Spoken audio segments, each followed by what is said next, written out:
ایک وہ جو سایہ دار درخت کے نیچے جہاں لوگوں کے بیٹھنے کی جگہ ہو، گزرنے کی جگہ ہو، مسافر بیٹھتے ہوں یا عام لوگ آ کر مقامی لوگ بیٹھتے ہوں تو درختوں کے نیچے پیشاب کرنا، پخانہ کرنا یہ ایسا عمل ہے کہ اس پر لعنت کی گئی ہے۔ دوسرا فرمایا راستوں پر پیشاب کرنا، گزرگاہوں پر پیشاب کرنا، پخانہ کرنا یہ بھی ایسا عمل ہے کہ اس شخص پر لعنت کی گئی ہے۔ تیسرا فرمایا پانی پینے والی جگہوں پر، پہلے زمانوں میں تالاب ہوتے تھے جیسے آج کل بھی بعض جگہوں پر روہی میں، چولستان میں ٹوبے ہیں، تو ایسی جگہ پر انسان کا پیشاب پخانہ کرنا یہ بھی قابل لعنت عمل ہے، لوگ وہاں آ کر پانی پیتے ہیں۔ اور فرمایا کہ سوراخ میں پیشاب نہیں کرنا چاہیے، اس کے دو نقصانات ہو سکتے ہیں۔ پہلی وجہ تو یہ ہے کہ یہاں حشرات الارض،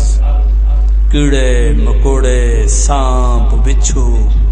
اور دیگر ایسی خطرناک چھوٹی چھوٹی مخلوقات رہتی ہے،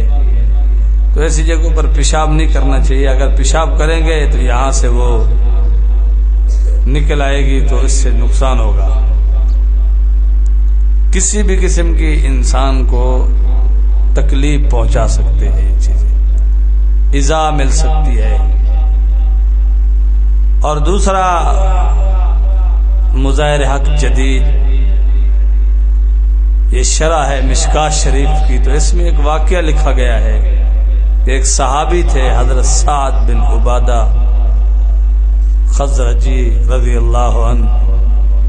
تو ایک بار یہ غلطی سے انہوں نے بھی سوراخ میں پیشاب کیا تو اس کے بعد ان کی وفات ہو گئی۔ تو اس کی وجہ مظاہر حق جدید میں لکھی ہوئی ہے کہ جنات نے ان کو مارا، جنات نے ان کو شہید کیا، قتل کیا، کیونکہ یہ جنات وغیرہ بھی جو ہے یہ ان چھوٹے چھوٹے سوراخوں میں اور ناپاک جگہوں پر، لیٹرینوں میں یہاں رہتے ہیں۔ تو ایک صحابی کی شہادت ہو گئی اس وجہ سے کہ تھوڑی سی وہ کوتاہی ہوئی تو اس پر جنات نے ان پر حملہ کر کے ان کو شہید کر دیا۔ لکھا ہوا ہے کہ 2 تیر مارے انہوں نے سعد بن عبادہ خزرجی رضی اللہ عنہ کے دل پر، اور اس طرح ان کی شہادت واقع ہو گئی۔ تو انسانوں کو ایسی حفاظت کرنی چاہیے، اور واش روم میں جانے سے پہلے بھی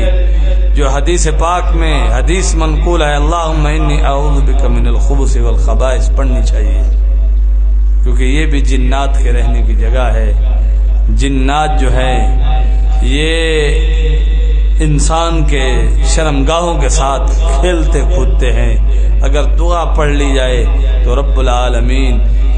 جنات اور اس بندے کے درمیان میں پردہ حائل کر دیتے ہیں،